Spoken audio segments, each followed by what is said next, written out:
आज इस मजेदार एनिमेटेड कहानी का विश्लेषण करते हैं। जादुई जूता जो खुद भागता था। बचपन की वो सुबह तो सबको याद ही होंगी ना, जब स्कूल जाना दुनिया का सबसे भारी काम लगता था। बस ये कहानी उसी मजेदार और थोड़ी सी अस्त व्यस्त सुबह की याद दिलाती है। चलिए सीधी इस कहानी में चलते हैं।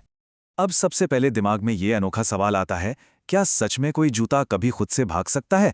असल जिंदगी में तो भाई ऐसा बिल्कुल नहीं होता, लेकिन इस कहानी की शुरुआत ही इसी शानदार कल्पना से होती है, जो सीधे चिंटू नाम के एक बच्चे की अफरा तफरी से भरी सुबह में ले जाती है। कहानी का पहला हिस्सा है स्कूल जाने से इनकार। नरेटर कहानी की शुरुआत कुछ इस तरह करता है। एक था छोटा सा लड़का, नाम था चिंटू। चिंटू को स्कूल जाना बिल्कुल पसंद नहीं था। ये सुनते ही एकदम साफ हो जाता है कि चिंटू वो बच्चा है जिसकी सुबह स्कूल के नाम से ही खराब हो जाती है। एकदम टिपिकल मंडे मॉर्निंग वाली फीलिंग। और फिर वो रोजाना वाला ड्रामा शुरू होता है। चिंटू एकदम रोनी सी खींचती हुई आवाज में चिल्लाता है, मम्मी मेरा जूता कहाँ है? सच बताए तो ये सिर्फ जूता ढूंढने की बात है ही नहीं, ये किसी भी तरह स्कूल को टालने का एक क्लासिक बहाना है। अब आता है कहानी का सबसे दिलचस्प मोड़, भागने वाला जादुई जूता। इस सीन की कल्पना करना ही कितना मजेदार है ना।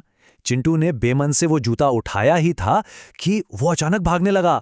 बिल्कुल सही सुना, एक बेजान जूता अचानक जिंदा हो जाता है और हाथ से छलांग लगा देता है। यहीं से कहानी में असली कॉमेडी का तड़का लगता है।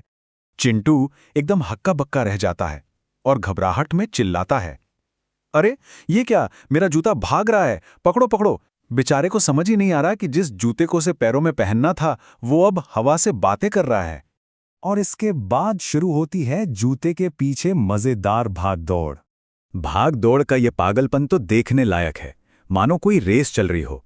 पहले सेकंड में जूता तेजी से सोफे के नीचे सरक जाता है। दूसरे ही सेकंड में वो वहां से निकलकर सीधे टेबल के ऊपर से जंप मारता है।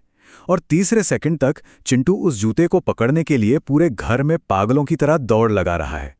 पर इस सारे हंगामे के बीच एक बड़ा ही मजेदार सवाल उठता है, आखिर जूता भाग क्यों रहा था? मतलब क्या उसे चिंटू पसंद नहीं था या बात कुछ और थी? इसका जवाब ही इस कहानी का सबसे शानदार ट्विस्ट है। कहानी का अगला हिस्सा इसी ट्विस्ट को खोलता है। जूता भी स्कूल से भागता है। तभी वो जूता एक बड़ी ही अजीब और मजाकिया सी आवाज में बोल पड़ता है, आज मैं स्कूल नहीं जाऊंगा। मतलब जूता सिर्फ जिंदा ही नहीं है, बल्कि उसकी भी बिल्कुल वही समस्या है जो चिंटू की है। ये विडंबना भी कितनी गजब है। एक तरफ है चिंटू जिसे स्कूल जाना बिल्कुल पसंद नहीं, और दूसरी तरफ है उसका अपना जूता जो खुद स्कूल से जान बचाकर भाग रहा है। चिंटू को अचानक एहसास होता है कि भाई उसका जूता भी तो बिल्कुल उसी की तरह कामचोर निकला। फिर आता है कहानी का आखिरी पड़ाव, एक साथ स्कूल जाना।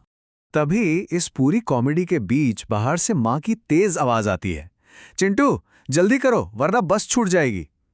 ये आवाज मानो एक अलार्म है जो दोनों को असलियत में वापस ले आती है, क्योंकि भाई स्कूल बस तो किसी का इंतजार नहीं करती है ना। इस हड़बड़ी में आखिरकार चिंटू जैसे तैसे जूते को पकड़ ही लेता है।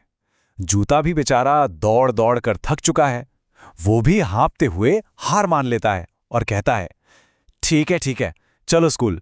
उसे भी समझ आ जाता है कि अब भागने से कोई फायदा नहीं। मजे की बात यह है कि अब चिंटू का रवैया भी पूरी तरह बदल चुका है। वो उत्साह से कहता है, चलो भाई आज दोनों मिलकर पढ़ाई करते हैं। सोचिए, जो चिंटू कुछ देर पहले स्कूल के नाम से चिढ़ रहा था, वो अब अपने उसी जादुई जूते को अपना दोस्त मानकर स्कूल जाने के लिए एकदम तैयार है। और अंत में आती है कहानी की मजेदार सीख।